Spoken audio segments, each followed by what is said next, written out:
Hi friends, BJP പ്രകടന പത്രിക പുറത്തിറങ്ങി. കേൾക്കാൻ ഒരുപാട് നല്ല കാര്യങ്ങളുണ്ട്. മൂന്നാമതൊരിക്കൽ കൂടി മോഹന വാഗ്ദാനങ്ങൾ വാരി വിതറുമ്പോ മുൻപ് നൽകിയ വാഗ്ദാനങ്ങളുടെ അവസ്ഥ എന്തായി എന്ന് വെറുതെ ഒന്ന് ചിന്തിക്കുന്നത് നല്ലതല്ലേ?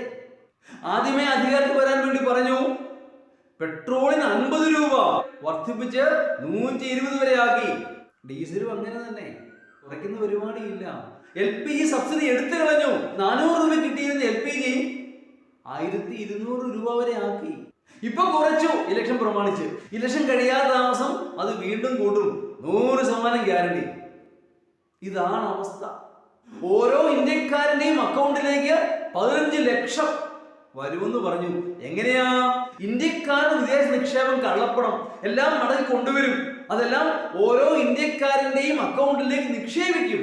ഒന്നും വേണ്ട, ഇന്ത്യയിലേക്ക് തിരികെ കൊണ്ടുവരുമെന്ന് BJP അവകാശപ്പെട്ട സാമ്പത്തിക കുറ്റവാളികളായ വിജയ് മാല്യയും നീരജ് മോഡിയും ഒക്കെ എവിടെ?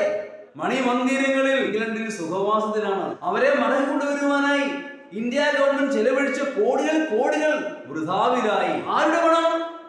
എന്റെയും നിങ്ങളുടെയും പണം, ടാക്സ് പേയേഴ്സ് മണി. അങ്ങനെ എന്തെല്ലാം വാഗ്ദാനങ്ങൾ. വീണ്ടും ഇതാ പറയുന്നു അടുത്ത 5 വർഷം വെള്ളം ഫ്രീ, വൈദ്യുതി ഫ്രീ. ഒന്നും സംഭവിക്കാൻ പോകുന്നില്ല. ഒന്ന് ഓർത്താൽ നന്ന്. കുറെ കാലം എല്ലാവരെയും പറ്റിക്കാം, പക്ഷേ എല്ലാ കാലവും എല്ലാവരെയും കബളിപ്പിക്കാനാവുകയില്ല.